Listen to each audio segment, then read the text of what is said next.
21번 문제 밑줄 친 뉴스 해픈스가 아래쪽에 있죠. 뉴스 해픈스가 다음 글에서 의미하는 바로 가장 적절한 것은 무엇일까요? 저널리스트들은 쉽게 생각하면 그냥 뉴스에서 신문에서 글을 쓰고 보도를 하는 기자라고 생각하면 되겠죠. 저널리스트들은 love to report studies를 연구 결과들을 학자들의 연구 결과를 보도하는 것을 좋아합니다. 근데 그 연구 중에서 어떤 연구들인가 하면 that are at the initial findings stage. initial finding stages니까 초기 발견 단계에 있는 이제 막 연구가 시작된 그러한 연구들을 보도하는 것을 좋아합니다. 왜 그럴까요? 신선하니까 그런 거죠. 그 연구가 충분하게 검토가 되거나 결과가 충분히 신뢰가 있는지에 대한 것도 중요하지만 일단 기사거리가 되기 위해서는 뭔가 신선한 게 더 중요하기 때문에 제대로 검증이 되지 않았다 하더라도 무조건 보도를 하는 것을 좋아한다라는 의미로 해석이 될 수 있겠습니다. 그래서 초기 발견의 단계에서의 연구들을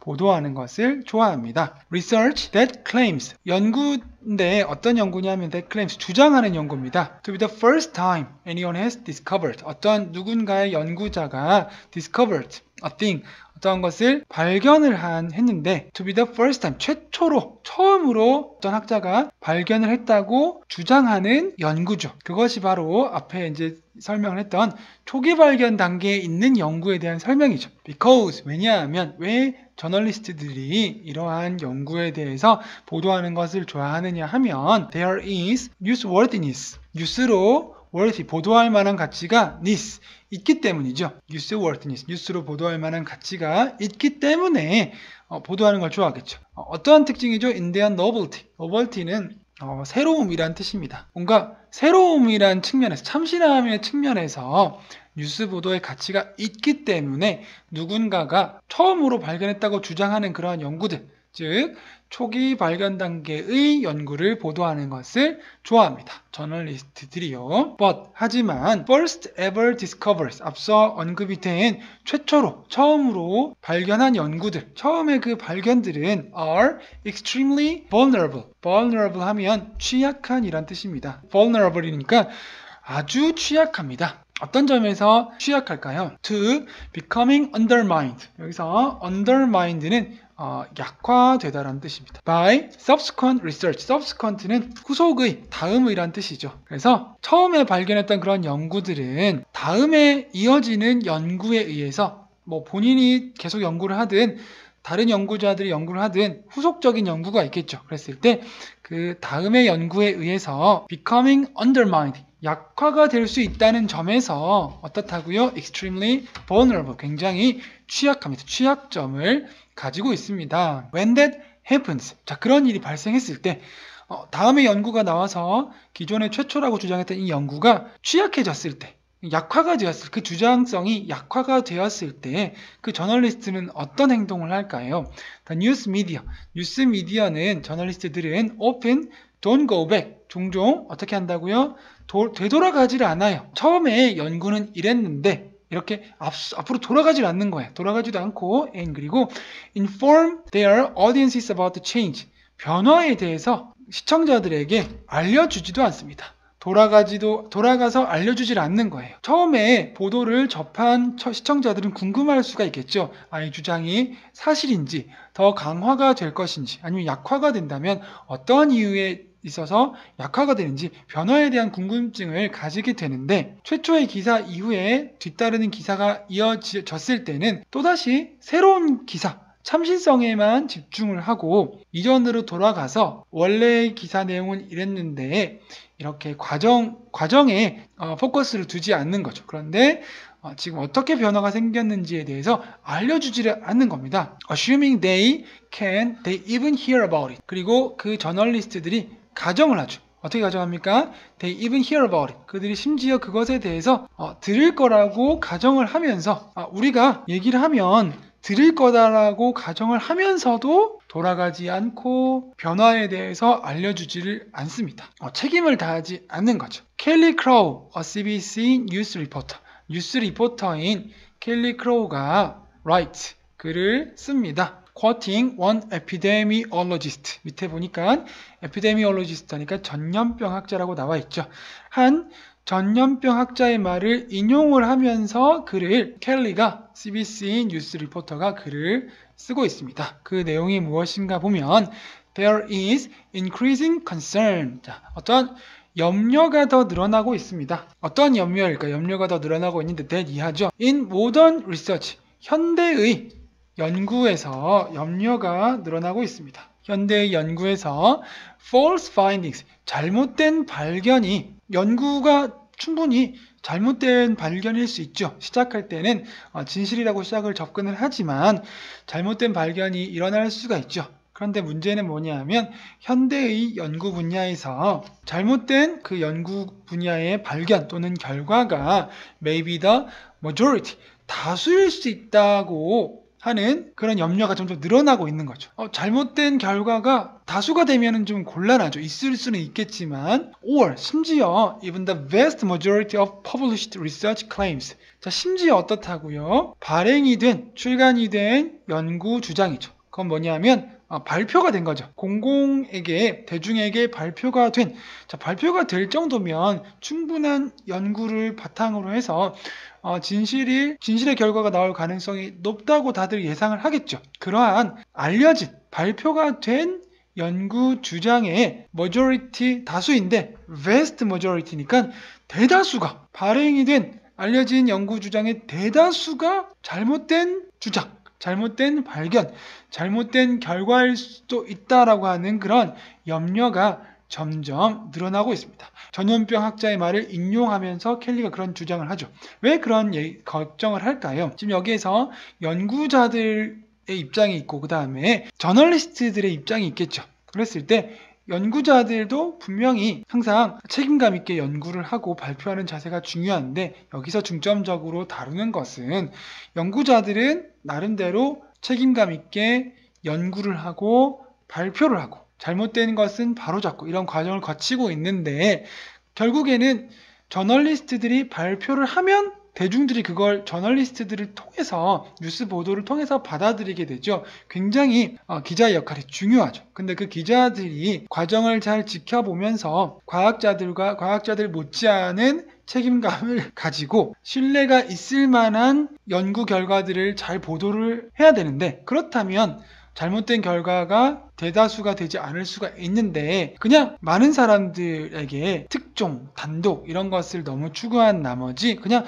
새로운 연구 결과 발표되면 바로 그냥 제대로 확인을 해본다거나 깊이 있는 검증의 과정을 거치지 않고 바로 대중에게 공개를 해버리는 거죠. 바로 그냥 보도를 하는 거죠. 글을 써버리는 거, 신문 기사에 내버리는 겁니다. 그렇게 한 결과로 인해서 보도되지 않아도 될 것들도 보도가 되는 거죠. 기사거리로 제공이 되니까. 그래서 그 전염병 학자가 인용한 내용에도 있고 켈리가 쓴 내용에도 있는 거죠. 현대에 연구하는 그 분야에서 잘못된 결과가 다수일 수도 있고 알려진 연구 주장의 대다수가 잘못된 결과일 수도 있다라고 하는 굉장히 충격적인 글을 쓰게 된 것입니다. She goes on to suggest.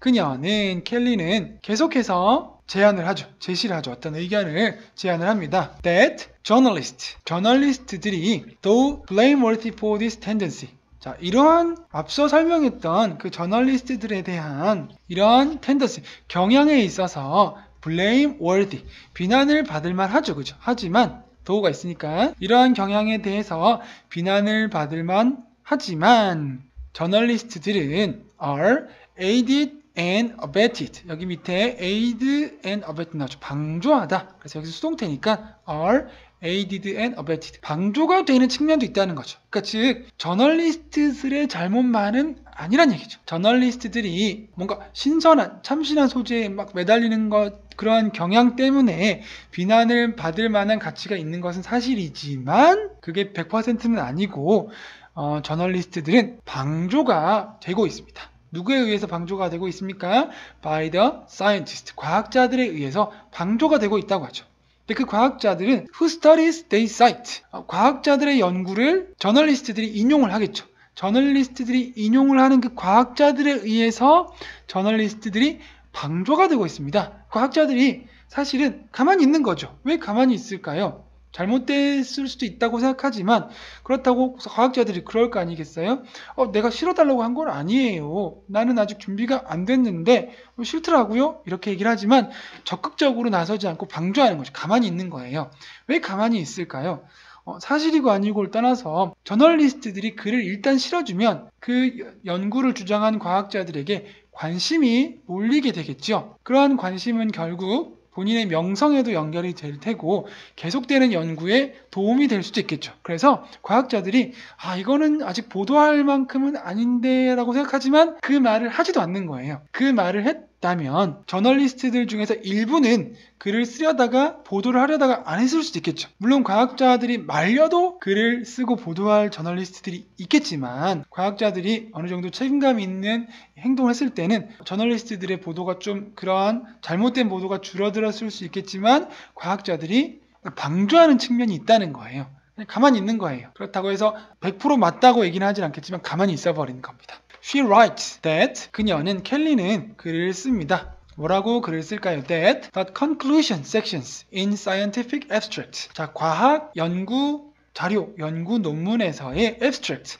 abstract 하면 논문에서는 초록의 단계에 해당하죠. 초록이라는 것은 전체 논문의 요약본이라고 생각하면 쉬울 것 같습니다. 그 과학 학술지의 초록에서 conclusion sections, 결론 부분들, 예를 들어서 과학의 어떤 연구 논문이 있는데 그 중에 초록이 있는데 초록에서의 결론 부분이 can sometimes, 때때로 있다고요. 제일 중요하죠. 때때로 어떻게 된다고요? can sometimes be overstated, 과장될 수 있다는 거죠. 부풀려질 수 있다고 켈리가 글을 씁니다. 근데 왜 과장을 할까요? 어떠한 시도로? In an attempt to draw attention, 관심을 끌려는 시도로서 관심을 끌기 위해서 과학 연구 논문의 초록 분야의 결론 부분을 과장을 때때로 할 수가 있다고 쓰는 거예요. 자, 근데 그 관심을 끌려고 하는 시도인데 어디로부터 관심을 끌려고 할까요? From prestigious academic journals and media. prestigious, 명성 있는 academic journals, 학술지로부터 명성 있는 학술지와 그리고 미디어로부터 관심을 끌려는 시도로서 때때로 결론 부분을 과장한다고 쓰는 거죠. 보통 학술지나 미디어에서 다른 부분도 다 중요하겠지만 결론 부분을 잘 보고 결정하겠죠. 이것이 보도할 만한 가치가 있는지. 명성 있는 학술지에서도 일단 결론을 잘 지켜보겠죠. 그런데 결론이 약간 과장이 되어 있다면 더 많은 관심과 시선을 끌 수 있겠죠. 그리고 어떻게 한다고요? Who critically take their bait. 명성 있는 학술지와 미디어가 critically 하면 비판적으로인데 uncritically니까 무비판적으로, 비판 없이 그 과학자들의 미끼를 무는 거죠. 그러니까 모두가 다 문제가 있는 거죠. 아무리 결론을 과장해서 썼다 하더라도 학술지나 미디어에서 좀 더 깊이 있게 잘 살펴보고 전체적인 논문을 면밀히 검토하면 알아낼 수도 있겠죠. 여기는 좀 과장된 부분이 있는 것 같은데 이걸 감안해서 봐야겠다. 그래서 아직 이렇게 특종으로 보도할 만한 가치가 있는지는 좀 더 지켜봐야겠어. 이렇게 할 수 있는데 그냥 미끼를 무는 거예요. 왜냐? 사실이고 아니고도 중요하지만 우리는 시간이 또 중요하고 정해진 시간 내에 우리는 많은 사람들의 대중의 관심을 끄는 것이 중요하고 학술지도 마찬가지죠. 계속 새로운 것들, 참신한 것들, 그런 것들을 계속 소식을 올려야 사람들의 관심이 계속 이어질 수 있겠죠. 그래서 연구자들이 결론 부분을 과장을 해서 미끼를 던져 놓으니까 그 미끼를 명성 있는 학술지에서 그리고 미디어에서 물어버리는 거예요. 그러한 미끼를 무는 학술지와 미디어에게 관심을 끌려는 시도로 과학 논문의 초록의 결론 부분이 때때로 과장이 된다라고 켈리가 글로 이야기하고 있습니다. Even so, 여기에서 even so는 그럼에도 불구하고 이렇게 해석을 하면 되겠습니다. 그럼에도 불구하고 크로우는 본인의 글을 끝맺고 있습니다. 어떻게 끝맺고 있을까요? And her piece, 그녀의 그 작품, 그녀가 쓰는 글을 끝맺고 있어요. 어떻게 끝맺고 있냐면 쭉 내용이 어떤 거죠? 처음에는 저널리스트들의 잘못, 근데 그것이 저널리스트들만의 잘못이 아니고 과학자들의 잘못, 근데 뒤에는 또 과학자들의 잘못만이 아니고 다시 되돌아가서 저널과 미디어에서 또 미끼를 덥석 물고 한쪽만의 책임이 아니다. 과학자들도 잘못된 측면이 있다라고 얘기를 하지만 그럼에도 불구하고 크로우는 그녀의 글을 어떻게 끝맺고 있을까요? by stressing. 강조함으로써 끝내고 있습니다. 어떻게 강조를 할까요? That there is still an incompatibility. incompatibility 하면 상반되는 점이죠. 서로 반대가 되는 양립할 수 없는 점들이 여전히 있다고 합니다. Between the purposes and processes of use and science. 자, 뉴스와 과학의 목적과 과정에는 상반됨이 여전히 있다는 것을 강조하고 있습니다. 아이고, 뉴스도 마찬가지고 사이언스도 마찬가지예요 라고 느낄 수도 있지만 그럼에도 불구하고 마무리에는 하지만 달라요. 뉴스의 목적과 과정하고 과학의 목적과 과정은 엄연히 달라요. 상반된다라는 것을 강조하고 있어요. 어떻게 다를까? 우리가 전체적으로 정리가 되었지만 그래도 좀 더 우리에게 이해를 돕기 위한 마지막 문장이 있죠. Science evolves. 과학은 진화합니다. 과학자들이 미끼도 던지고 결론 부분을 과장하기도 하고 후속 보도 나오면 약화되고 하지만 어쨌든 과학은 지금 진화를 하고 있지만 but news happens. 뉴스는 그냥 하루하루 일어나고 발생하는 것 뿐입니다. 진화하지를 않아요. 왜 그럴까요? 뉴스가 더 중요하죠. 과학자들은 여러 가지 방식으로 서로 경쟁하면서 연구 논문을 발표하면서 진화를 하고 있다면 뉴스는 그것을 가치 중립적으로 잘 살펴보고 책임감 있게 그 내용을 전달할 수 있을 만큼만 전달을 한다면 뉴스도 같이 진화할 수 있겠지만 뉴스는 보다 더 대중들에게 시선을 끄는 것에만 집중한 나머지 그냥 검증을 제대로 거치지 않고 초기 단계에 있는 발견 논문들을 그냥 막 보도하는 거예요. 그리고 다음 논문이 이어지면 다른 사람이 또 다른 논문에서 더 발전이 되면 기존의 논문과 어떻게 다른지 어떻게 진화가 되는지에 대한 그런 과정에 대한 얘기를 하지 않고 그냥 또 새로운 논문만 보도를 하는 거예요. 대중들은 궁금해할 텐데 대중들은 원래 내용은 이랬는데 어떻게 변화가 되었고 어떤 면에서 기존의 논문이 더 강화가 됐는지 약화가 되었는지에 대해서 궁금해하는데도 불구하고 뉴스에서는 미디어 저널리스트들은 책임감 있는 행동을 하지 않는다. 이렇게 내용을 우리가 이해하면 되겠습니다. 뉴스는 과학은 진화하는데 뉴스는 일어난다. 이 말이 의미하는 바로 적절한 것은 무엇일까요? 2번이 정답이 되겠죠. News focuses. 뉴스가 집중하는데 not on how research changes. 연구 결과가 어떻게 변화하는지에 대해서 집중을 하지 않고 but on the novelty of it. 그 연구의 신선함, 참신성에만 집중을 한다. 그게 문제란 얘기죠. 과정과 변화에 대해서 집중을 한다면 해픈이라고 하지 않았겠죠. 근데 그렇게 하지 않고 그냥 계속해서 새로움만 추구하고 어떻게 과정과 발전 단계는 무시하기 때문에 그래서 뉴스는 happens라고 표현을 한 것 같습니다. 그래서 21번의 정답은 2번이 되겠습니다. 22번 문제. 다음 글의 요지로 가장 적절한 것은 몇 번일까요? To overcome death. 죽음을 극복하기 위해서 as the obstacle. 장애물로서의 죽음을 극복하기 위해서. That was hindering the evolution of human intelligence. 여기서 hindering은 방해하다라고 해석하면 되겠습니다. 그래서 hindering the evolution of human intelligence. 인간 지성의 진화를 방해하는 장애물로서의 죽음을 극복하기 위해서 our ancestors, 우리의 조상분들은 developed the killer app를 개발을 했습니다. 그땐 스마트폰이 없었는데 비유인 것 같아요. 그죠? 인간의 지능의 진화를 방해하는 장애물인 죽음을 극복하기 위해서 열심히 개발을 했는데 열심히 연구를 했는데 죽으면 그 사람의 그 인간 지능이 발전한 것에서 멈춰버리는 거죠. 모두가 각자 인간의 지능을 진화를 하다가 죽으면 그냥 없어져 버리는 거죠. 그러한 장애물로서의 죽음을 극복하기 위해 조상님들이 킬러 어플을 개발했습니다.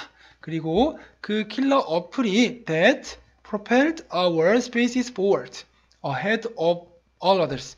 우리 인류의 종을 forward, 앞인데 얼마나 앞이냐면 ahead of all others. 모든 다른 종들의 앞서가는 모든 다른 종류들보다 앞으로 propelled 나아가게 해 주었습니다. 이 킬러의 어플이 뭔지 되게 궁금하네요. 그죠? 그 킬러 어플 덕분에 우리가 지구에 존재하는 모든 종들 가운데 가장 앞에 앞으로 나아갈 수 있게 된 거예요. Namely, 즉 그 킬러 어플에 대한 설명을 말해주는 거죠. 그것은 뭐냐 하면 spoken and written language, 말해지고 쓰여지는 언어죠. 그죠? In words and math, 글과 수학에서 말해지고 쓰여지는 언어, 한글도 있겠고 영어도 있겠고요. 숫자도 포함이 되는 거죠. 1과 2와 3 이런 것들도 spoken language, written language가 될 수 있죠. 즉 언어가 킬러 어플이란 얘기입니다. I believe, 저는 믿고 있습니다. communication, 언어의 역할은 의사소통을 하는 데 있어서 아주 큰 유용성을 주는 게 언어의 역할이죠. 언어가 없으면 제스처로 의사소통을 하는 데는 큰 한계가 있는데 언어를 구사함으로써 보다 더 정교하게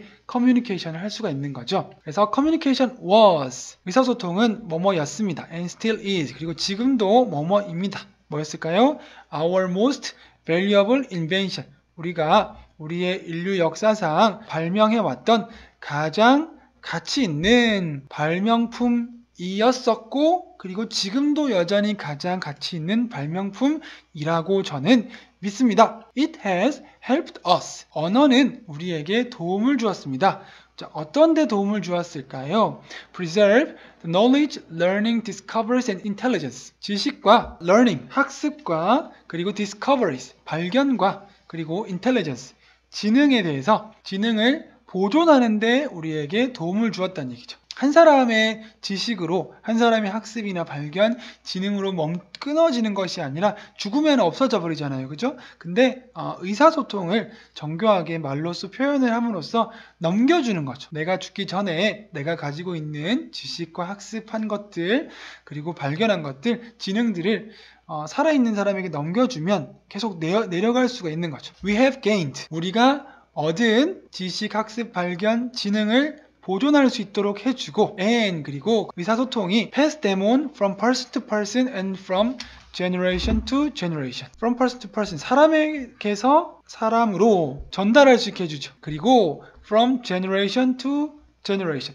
세대에서, 지금 세대에서 다음 세대로 지식, 학습, 발견, 지능, 우리가 얻었던 그런 지능들을 넘겨줄 수 있도록 보존하는 데도 도움을 주고, 그리고 전달하는 데도 도움을 줍니다. Imagine, 상상해보세요. If Einstein had no way of telling the rest of us. 만약에 아인슈타인이 방법이 없었다고 상상해보세요. 어떤 방법입니까? Telling the rest of us. 아인슈타인 말고 나머지 우리들에게 말해줄 수 있는 방법이 없었다고 상상해보세요. 그 당시에 살아있었던 사람도 마찬가지고 지금 시대를 살고 있는 우리에게도 해당되는 말이죠. 아인슈타인이 그 당시에 살아있던 사람들에게, 주변에 있는 사람들에게는 직접 말로 전달했을 수도 있고, 혹은 이제 글로써 책으로 남겼을 때 그 책을 통해서 그 시대의 사람들도 그 책을 읽고 아인슈타인이 발견했던 것들, 그 지식들을 얻을 수 있고, 시대가 바뀌어서 아인슈타인이 죽고 나고 그 시대가 아니라 심지어 지금의 시대에 사는 사람들도 우리가 그 아인슈타인의 책을 통해서 지식을 습득할 수가 있는 거죠. 그런데 아인슈타인이 나머지 우리들에게 본인이 발견한 것들에 대해서 말할 방법이 없다고 상상해 보세요. 무엇에 대해서? About his remarkable understanding of the theory of relativity. 그래서 the theory of relativity니까 상대성 이론이죠. 상대성 이론에 대한 remarkable understanding, 아주 놀라운 이해력, 아인슈타인이 가졌던 상대성 이론에 대한 그런 뛰어난 놀라운 이해력에 대해서 우리에게 설명해주고 풀어서 말해줄 방법이 없었다고 상상해보세요. In the absence of our incredible abilities to communicate. 의사소통을 할 수 있는 our incredible abilities, 우리의 뛰어난 놀라운 능력이 absence, 부재했다면, 없었다면, 의사소통 능력이 없었다면 each and every one of us, 우리들 한 사람 한 사람, 그리고 우리들 모두는 would need, 필요했을 겁니다. 뭐 할 필요가 있었을까요? To discover relativity on his or her own. 각자가, 우리들 각자 한 사람 한 사람이 그 상대성에 대해서, 상대성 이론에 대해서 각자가 직접 처음부터 0부터 끝까지를 열심히 연구를 발견을 하기 위해서 노력을 해야 했을 거예요. 할 필요가 있었을 거예요. 그러면 대부분의 사람은 결코 상대성에 대한 이론을 깨우칠 수가 없죠. 아인슈타인이 깨우친 바를 풀어서 설명을 해줘도 많은 사람들은 여전히 이해를 못하는데, 풀어서 설명을 해주지 않았다면 각자가 처음부터 아인슈타인과 같은 입장에서 상대성 이론을 밝히려고 했다면 아마 아인슈타인 외에는 아무도 그런 사람이 존재하지 않았을 수도 있겠죠. Leaps of Human Intelligence. 자, 인간의 지능의 도약이 이루어졌습니다. Then, 앞서 설명한 것에 대해서 연장선이죠. 그러한 방식으로 인간의 지능의 도약이 이루어지게 되었습니다. 의사소통하는 능력이 없었다면, 언어가 없었다면 인간 지능이 도약할 수가 없었겠죠. 도약이라고 표현하기에 엄청 더디었겠죠. 그죠? 그런데 언어를 통해서 의사소통을 함으로써 세대가 바뀜에 따라서 역사 속에서 인간 지능의 도약이 그렇게 해서 일어나게 된 거죠. As a response to the way human society and culture developed. Human society, 인간 사회와 그리고 문화가 developed, 발전했던 방식에 대한 response, 대응으로 인간의 지능에 대한 도약이 그렇게 해서 일어나게 되었습니다. A lot of our intelligence, 우리들이 가지고 있는 지능의 많은 부분들은 resulted, 결과로 발생을 하였습니다. 무엇으로부터 결과가 되었을까요? From our interaction with each other, 사람들 간에, 서로 간의 상호작용으로부터 결과가 나오게 된 것입니다. 옆에 있는 사람과도 상호작용을 할 수도 있고, 멀리 있는 사람과 통신을 통해서 상호작용을 할 수 있고, 혹은 아인슈타인과 같은 지금은 존재하지 않는 사람과도 책이나 저장이 된, 언어로서 기록이 되고 저장이 되어 있는 중간 매개체를 통해서 우리의 인간의 지능의 많은 부분이 결과적으로 지금에 와 있을 수 있다는 얘기죠. And 그리고 not just in response to our environment, 우리의 환경에 대한 반응뿐만이 아니라 당연히 우리가 살아가면서 우리가 환경에 대한 반응으로 우리 인간의 지능이 발전하겠죠. 그죠? 그것뿐만이 아니라, 그리고 그것보다 훨씬 더 큰 것, 서로 간에 사람들 사이의 인터랙션으로부터, 상호작용으로부터 우리 인간의 지능의 많은 부분들이 결과가 되었다라는 얘기죠. 그래서 요지로 적절한 것은 몇 번이 될까요? 2번이죠. 인간의 휴먼의 인텔리전스, 지능, 인간 지능의 발달은 언어, 글로 쓰여지거나 말로 행해지는 글자 혹은 숫자, 그것이 결국 우리가 훨씬 더 사람들 사이에서 혹은 세대 사이에서 정교하게 의사소통을 하게 해주는 거죠. 상호 간에 의사소통을 잘하게 해주게 되었고, 의사소통의 결과물로서 현재의 우리들의 지금까지의 발달이 된 인간의 지능의 많은 부분의 결과가 되어져 왔다라는 그런 글의 요지가 되겠습니다. 그래서 22번의 정답은 2번이 되겠습니다. 23번 문제, 다음 글의 주제로 가장 적절한 것은 몇 번일까요? By the start of the 16th century, 16세기의 시작 무렵에, 16세기 초반, 극초반이겠죠. 그 무렵에 the Renaissance movement, 르네상스 운동이 had given birth, 탄생을 시켜주었다는 얘기입니다. 무엇의 탄생을 시켜주었을까요? The Protestant Reformation. 아래에 보니까 Protestant Reformation은 종교개혁이죠. 종교개혁과 and 그리고 an era of profound religious change. profound는 깊이 있는 이란 뜻입니다. 심오한 이란 뜻이죠. 그래서 심오한, 깊이 있는 종교적인 변화 의 시대의 탄생을 일으켜준 거예요. 16세기 초반에 르네상스 운동이 종교개혁도 탄생을 시켜주고 깊이 있는 종교적인 변화도 일으켜준 거예요. 만들어 주었습니다. 르네상스 운동으로 인해서 종교개혁이 일어나고 깊이 있는 종교적 변화가 일어난 거죠. The art of this period, 이 시기에 미술은 reflected, 반영을 하였습니다. 자, 무엇을 반영하였을까요? The disruption, 혼란을 반영을 했죠. 이 시대가 혼란과 혼돈의 시대였나 봅니다. Caused by this shift, 이러한 변화에 의해서 결과가 되어진 이 종교개혁 그리고 깊이 있는 종교적인 변화라고 하는 이러한 변화에 의해서 초래가 된 혼란을 이 시기에 예술이 거울처럼 반영을 시켜주었습니다. Appropriately named the Baroque, 바로크 양식 우리가 많이 들어봤죠. 특히 미술에 관심이 있으신 분들은 혹은 건축에 관심이 있으신 분들은 바로크 양식하면 많이 잘 들어보셨을 텐데요. 이 시기에 탄생한 양식이 바로크인 것 같습니다. 그래서 적절하게 이름이 지어진 appropriately하게 적절하게 이름이 지어진 바로크라는 이름. 그 바로크라는 이름이 의미하는 바는 뒤에 나오죠. meaning irregular or distorted. irregular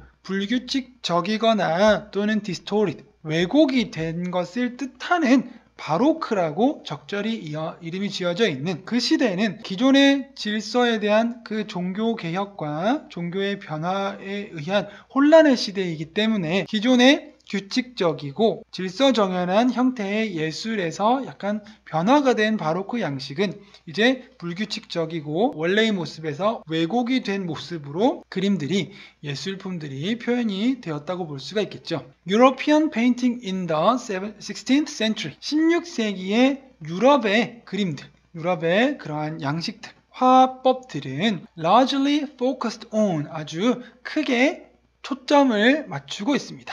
그림을 그릴 때 작가에 따라서 혹은 그 시대의 그 양식풍에 따라서 어디에 초점이 맞춰지는지 전체적인 흐름이 다 다르지요. 그런데 이 시기에 16세기에 유럽 지역에 르네상스 운동이 일어나고 종교개혁이 일어나고 깊이 있는 종교적인 변화가 일어나는 이 혼돈의 시대에 있는 그 유럽의 그림의 화법들, 양식들은 크게 초점을 맞추고 있는데 어디에 초점을 맞추고 있냐 하면 capturing, 포착하는 데에 초점을 맞추고 있습니다. 무엇을 초점을 맞출까요?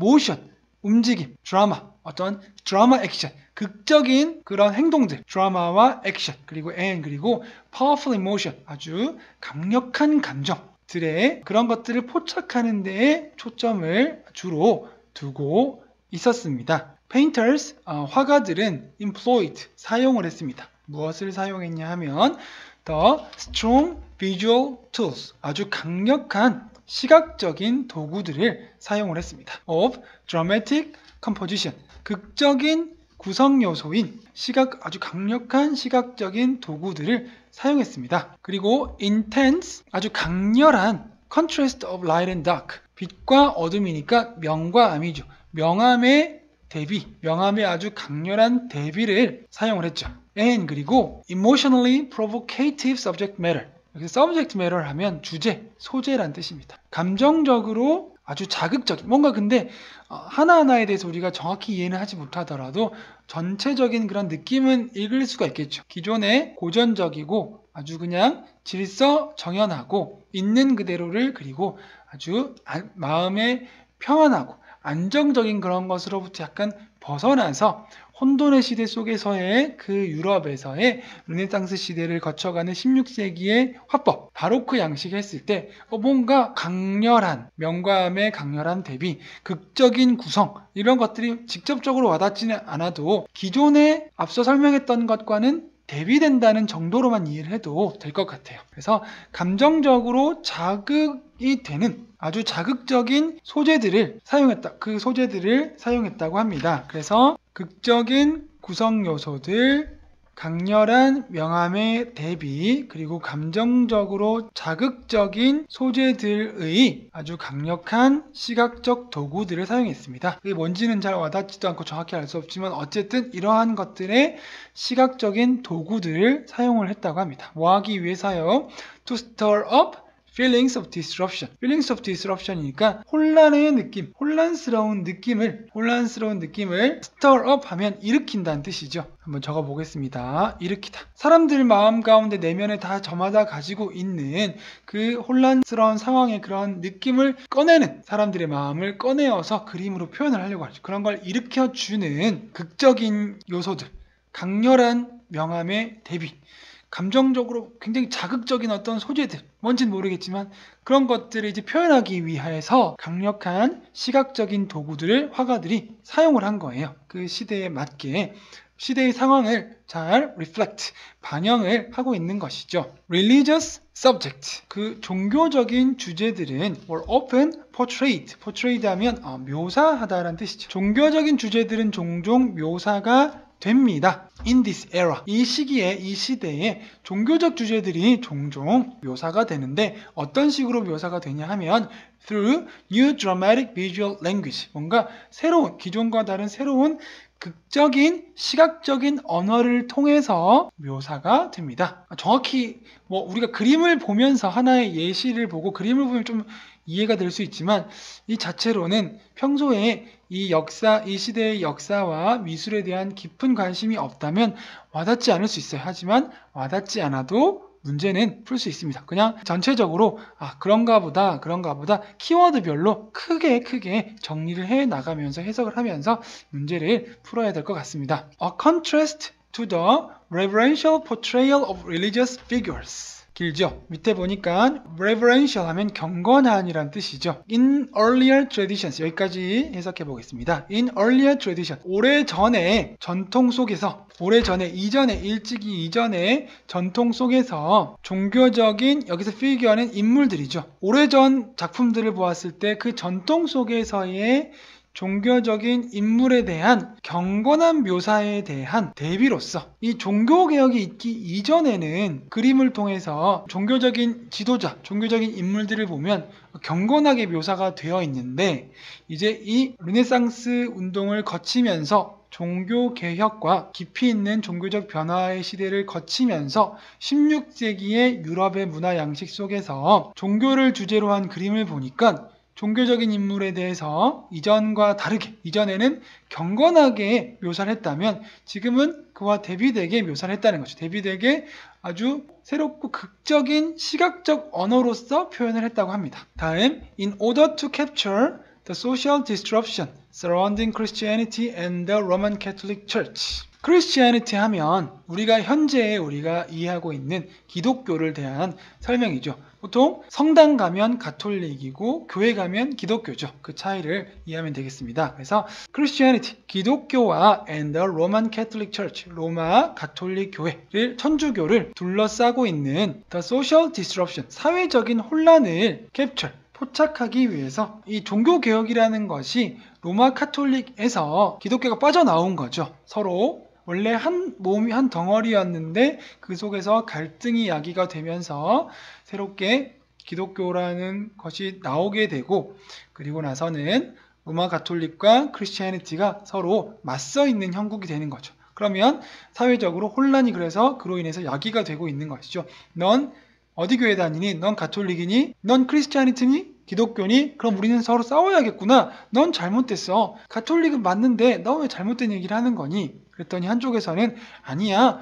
가톨릭의 잘못된 부분을 바로잡는 곳이 크리스티애니티야. 이런 식으로 사회적으로 혼란이 막 일어나고 있는 거죠. 그랬을 때 그 사회적 혼란을 포착하기 위해서 many artists, 많은 화가들, 많은 예술가들은 abandoned, 포기했습니다. 무엇을 포기했을까요?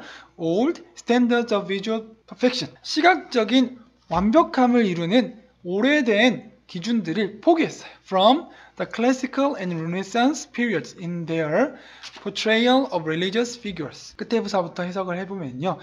In their portrayal of religious figure 하면 종교적 인물에 대한 그 예술가들의 묘사에 있어서 클래시컬, 고전주의죠. 고전주의와 르네상스 기간 동안으로부터의 시각적인 완벽함이라는 오래된 기준을 포기해버린 거예요. 현재 상황에 맞게 그림을 그리려고 했더니 예전 기준으로는 대응이 안 되는 거예요. 그래서 화가들이 저마다의 자신의 화법으로 이 시대를 관통하는 바로크의 화법으로 그림을 그렸다는 얘기가 되겠습니다. 그래서 주제로 적절한 것은 몇 번이 될까요? 1번이 되겠습니다. Characteristics of Baroque paintings. 바로크 양식의, 바로크 그림의 특성이죠. Caused by religious disruption. 종교적인 혼란에 의해서 초래가 되어진, 종교적 혼란에 의해서 야기되어진 바로크 양식의 특성을 설명하는 것이 이번 글의 주제가 되겠습니다. 그래서 23번의 정답은 1번이 되겠습니다. 24번 문제, 다음 글의 제목으로 가장 적절한 것은 몇 번일까요? Chimpanzees are known to hunt and eat red, colobus monkeys.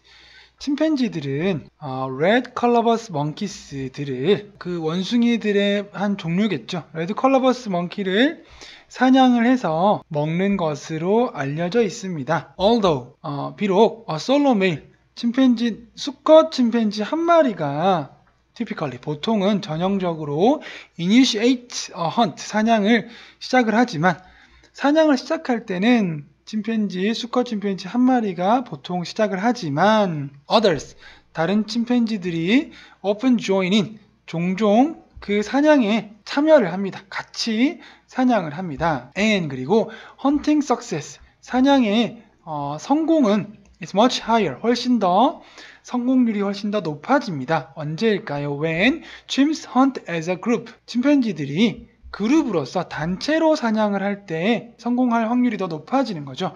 rather than 뭐보다 individual 개인으로 한 마리가 사냥을 나서는 것보다 하는 것보다 여러 마리가 단체로 사냥을 할 때 성공률이 더 높아집니다. During the hunt 사냥을 하는 동안에 chimpanzees adopt different roles 침팬지들은 저마다 다른 역할을 받아들입니다. 채택합니다. 모두 똑같이 몰려들어서 모두 싸우는 것이 아니라 역할이 따로 있다고 합니다. One male might flush the monkeys. 한 침팬지, 수컷 침팬지는 몰아내려고 할지도 몰라요. The monkeys, 원숭이들, 그 레드 컬러버스 먼키죠. 무엇으로부터? From their refuge. 그들의 그 원숭이들의 은신처로부터 원숭이들을 몰아내려고 할지도 모릅니다. 플러시는 여기서 몰아낸다고 해석을 하면 되겠습니다. 보통 플러시 하면 변기에 물을 내리는 것을 플러시로 많이 알려져 있는데 그 외의 뜻으로 몰아낸다는 뜻도 있습니다. 한 수컷 침팬지가 원숭이를 은신처에서 이렇게 몰아낼 수도 있고 그러는 동안에 another 다른 수컷 침팬지는 blocks the escape route 도주로 탈출로를 막는 동안에 다른 침팬지가 탈출로를 막는 동안에 한 또 다른 침팬지는 피난처로부터 원숭이를 몰아내려고 할지도 모릅니다. 호흡이 잘 맞죠? 탈출로를 막아놓고 은신처에서 몰아내고 하면 훨씬 원숭이를 잡기가 수월해지겠죠. 쫓아낸 다음에 도망가는 경로에서 잡으면 되겠죠. 협력을 하는 것처럼 보이죠. 단체로 서로 역할을 정해서 서로 다른 역할을 부여하고 수행하는 것처럼 보이기도 합니다. Somewhere else, 또 다른 이제 역할을 가진 침팬지들이 있겠죠. Somewhere else, 그 외에 다른 장소. 지금 피난처에 한 마리 있고 도주로에도 한 마리가 있는데 그 외에 그 밖에 다른 장소에서 ambushal, 밑에 나와 있죠. ambushal 하면은 복병이죠. 복병 침팬지가 숨어 있습니다. 어떻게 된 채로 ready to make his deadly move. 그의 deadly move를 할 준비가 된 채로, 즉 죽음에 이르는 움직임이니까 원숭이를 죽일 준비를 하고 지나가면 달려들어서 죽일 준비를 한 상태로 복병이 숨어 있는 거죠. 이쪽에 피난처에서 도망을 나오면 도주로가 이쪽이 있고 여기는 막고 있을 테니까 이 한가운데 어디쯤에서 복병이 숨어 있는 거죠. 죽일 준비를 하고 아주 호흡이 척척 맞는 것 같습니다. Although 비록 this sounds a lot like teamwork 방금 얘기했던 이 이야기들이 아주 우리 사람들이 하는 팀워크와 아주 많이 비슷한 것처럼 들리지만 비록 앞에서 역할을 다 다르게 부여받아서 팀워크를 하는 것처럼 그렇게 들리는데 recent work, 최근의 연구에 따르면 이걸 가지고 많이 연구를 했겠죠. 인간 이외에 또 이렇게 지능 지수가 높고 지능을 잘 활용해서 집단 행동도 하고 팀워크도 할 수 있을까라는 그런 침팬지를 상대로 한 연구가 계속 이루어지겠죠. 그랬을 때 최근의 연구가 offers 제공해 줍니다. 무엇을 제공해 줄까요? A simpler interpretation. 훨씬 더 앞에서 설명했던 것보다 훨씬 더 단순한 설명, 해설을 제공해 줍니다. 더 쉽다는 얘기죠. 단순하다는 얘기입니다. 그렇게 침팬지들 사냥 복잡하게 하는 거 아니에요. 사람들이 하는 것처럼 너가 몰아내? 그럼 나는 도주로에서 막고 있을게. 그럼 넌 가운데 숨어 있다가 복병으로 있다가 죽여! 이렇게 복잡하지 않고 더 단순한 설명을 제공해 줍니다. Chimps are more likely to join others. 침팬지들은 more likely to join others. 다른 침팬지들의 그 사냥에 참여를 하는데 others for hunt. 사냥을 위해서 다른 침팬지들과 함께 조인을 참여를 더 하는 이유가 왜냐하면 because larger hunting groups, 많은 침팬지들이 모여서 더 많이 그룹으로 사냥을 하는 것은 increase each individual's chance of catching a monkey, 각각 개개인들의 원숭이를 잡을 수 있는 확률이 점점 더 침팬지 그룹이 커지면 커질수록 침팬지 한 마리 개개인의 원숭이를 잡을 확률이 더 높아지는 거죠. 내가 1번 침팬지라고 하면 내가 혼자 있을 때 저기에 피난처에 숨어있는 레드 컬러버스 멍키를 잡을 확률이 예를 들어서 20%라고 한다면 다른 침팬지가 조인을 해서 2명이서 단체로 헌팅을 하면 원숭이를 잡을 수 있는 확률이 20%에서 30% 올라가는 거죠. 그리고 또 계속해서 침팬지들이 더 많이 그룹으로 사냥을 하게 되면 내가 원숭이를 잡을 수 있는 확률이 더 높아지는 거죠. They aren't interested in collective goals. 침팬지들은 집단의 목표에는 관심이 없어요. 우리가 5마리, 10마리가 집단으로 모였을 때 좋아, 우리가 역할을 다 다르게 맡아서 저기에 은신 피난처에 있는 원숭이가 있는데 우리가 집단으로 행동해서 잡자. 그런 다음에 우리가 공평하게 나누자. 이런 목표에 관심이 없대요. 그게 아니라 무조건 나는 원숭이를 잡을 텐데 침팬지들이 많이 있으면 내가 원숭이 잡을 확률이 높아지는 그 단순한 사고방식만 가지고 있는 거예요. The appearance of specialized roles in the hunt. 사냥을 함에 있어서 이러한 specialized roles, 특별화된 역할의 appearance, 출현. 각각의 역할이 다 저마다 다른 그런 전문성을 가진 특별화된 역할들의 나타남이, 출현이 may also be an illusion. 그것은 우리가 그 현상을 바라보는 우리 사람들의 illusion은 착각이죠. 착각일지도 모릅니다. 아닌데요. 그게 아니라 침팬지들이 도주로 막는 역할도 하고 피난처에서 몰아내는 역할도 하고 복병도 있고 전문성을 가진 역할들을 다 이렇게 서로 인식을 하고 나눈 것 같은데요 라고 생각을 하지만 그러한 전문화된 역할의 출현이 착각일지도 모른다는 거예요. 그냥 우연치 않게 그렇게 된 거예요. A simpler explanation, 더 단순한 해석은 is that each champ places himself. 각각의 침팬지들이 그들 자신들을 사냥을 하는 데 있어서 자리를 잡는 거예요. 어떤 장소냐 하면 where his own chance of catching a monkey, 원숭이를 잡을 수 있는 자기 자신의 그 기회가, 확률이 is highest, 가장 높은 장소에 그냥 위치하는 거예요. 넌 여기 의견을 모은 게 아니라 그냥 자기 자신만 생각하는 거예요.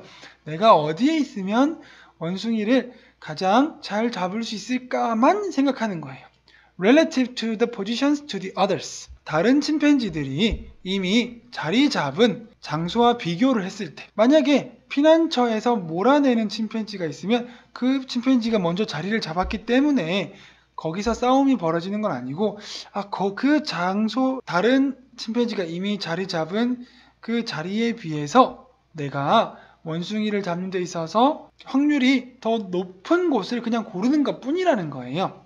각각의 집단적인 목표의식을 가지고 팀워크를 하고 역할을 부여받은 것이 아니라 그냥 다른 침팬지에 비해서 내가 상대적으로 원숭이를 잡을 확률이 높은 곳에 대한 장소를 선택하는 것 뿐이라고 합니다. Collaboration in chimps. 그래서 collaboration은 협력이죠. 침팬지들에게 있어서 협력은 뭐처럼 보인다고요? Seems to emerge from an every chimp for himself mentality.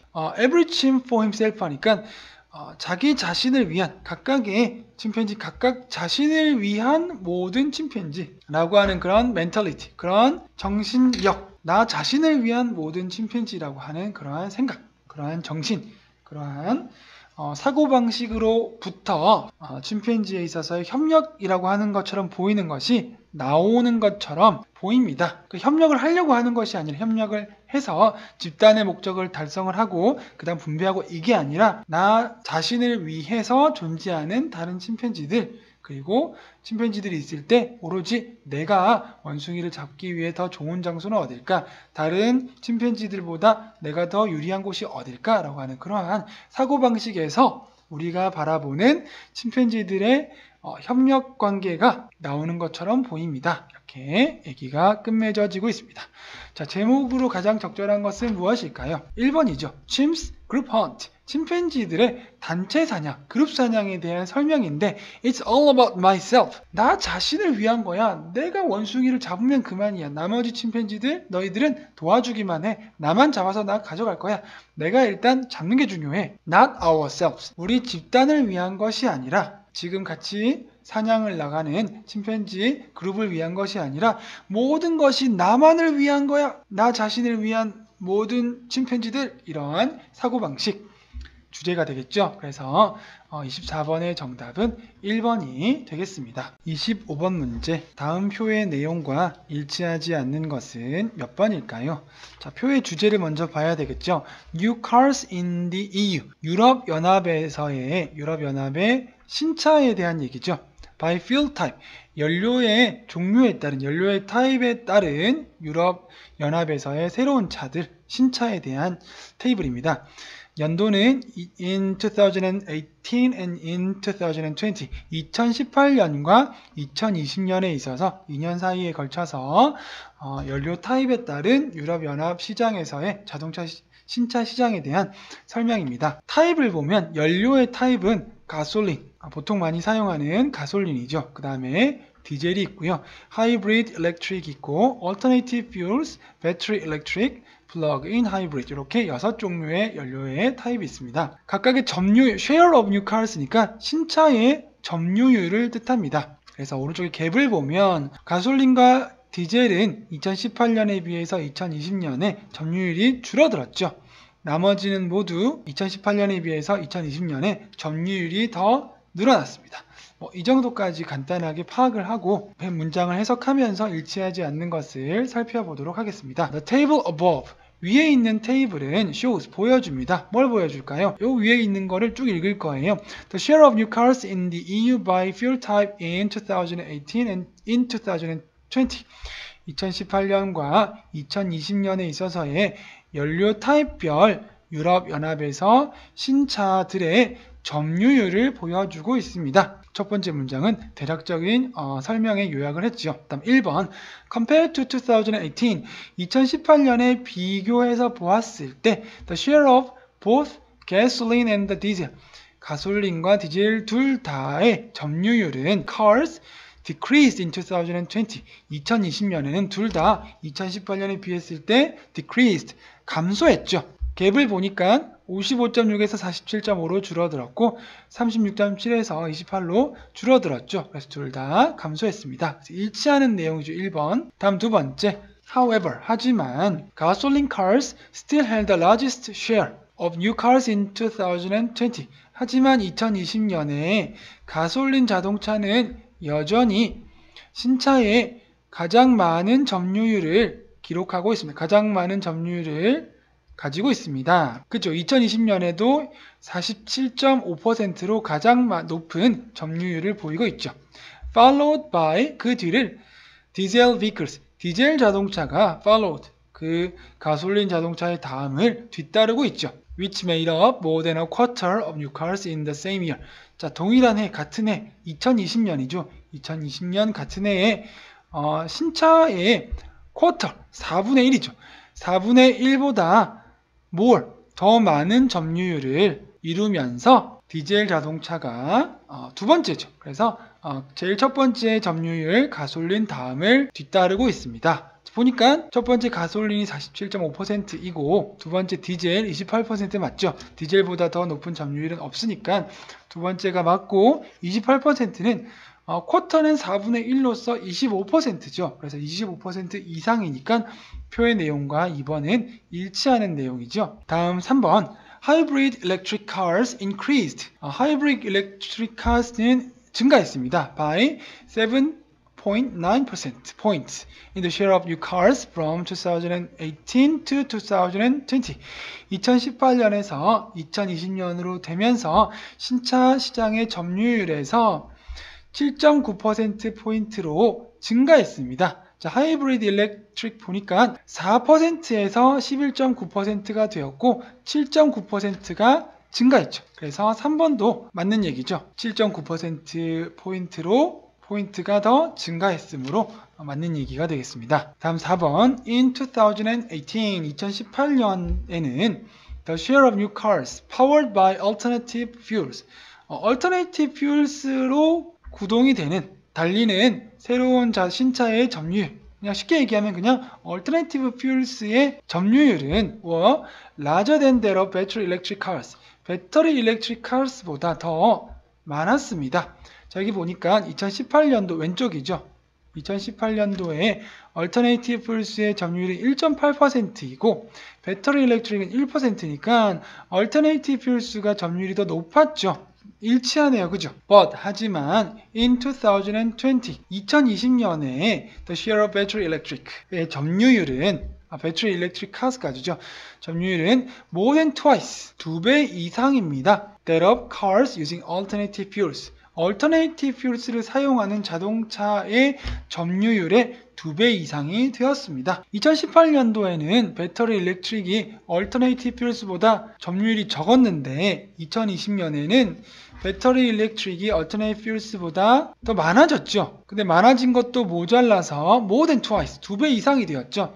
자, 2.1%에서 5.4%면 2배 이상이죠. 2.1에다가 2배를 하면 4.2%가 되는데 배터리 일렉트릭은 5.4%니까 2배 이상이 되었으니까 4번도 일치하는 내용이죠. 1번에서 4번까지 다 일치하니까 아마도 5번이 일치하지 않을 수 있겠다라는 가정을 하며 해석을 해보면 되겠습니다. Plug-in hybrid vehicles. 플러그인 하이브리드 비클스는 were the only type of vehicle. 유일한 타입의 자동차입니다. which accounted for less than 1% of new cars in 2018.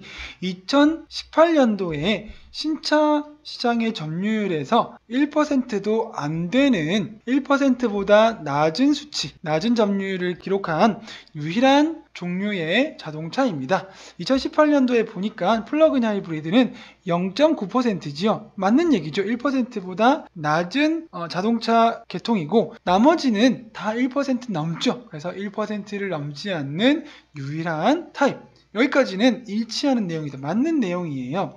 and 그리고 their share 그리고 플러그인 하이브리드의 점유율이 remained 여전히 남았습니다. the smallest 여전히 가장 작은 점유율로 남았습니다. among all types 모든 all types of vehicles 모든 자동차들의 종류들 중에서 2018년에도 1%도 안 되는 유일한 자동차이고 그리고 당연히 그러니까 다른 자동차들의 연료 부류에 비해서 가장 작은 점유율을 차지하고 있었고 그때처럼 in 2020, 2020년도에도 모든 타입, 모든 종류들의 자동차들 중에서 가장 작은 점유율을 차지하는 자동차 종류로 남아 있습니다 라고 했는데 그렇지가 않죠. 2020년에 보면 플러그인 하이브리드는 5.1%로 많이 늘어났죠. 그리고 얼터네이티브 퓨얼스랑 비교를 해봐야 되겠죠. 얼터네이티브 퓨얼스랑 비교했을 때 플러그인 하이브리드가 더 점유율이 높아졌죠. 그래서 5번은 앞에 2018년에 대한 플러그인 하이브리드에 대한 설명은 일치를 하지만 뒤에 나오는 2020년에 대한 설명, 플러그인 하이브리드가 여전히 점유율 꼴찌다라는 설명은 일치하지 않죠. 얼터네이티브 퓨얼스가 꼴찌고 플러그인 하이브리드는 꼴찌가 아닙니다. 그래서 일치하지 않는 것은 5번이 되겠습니다.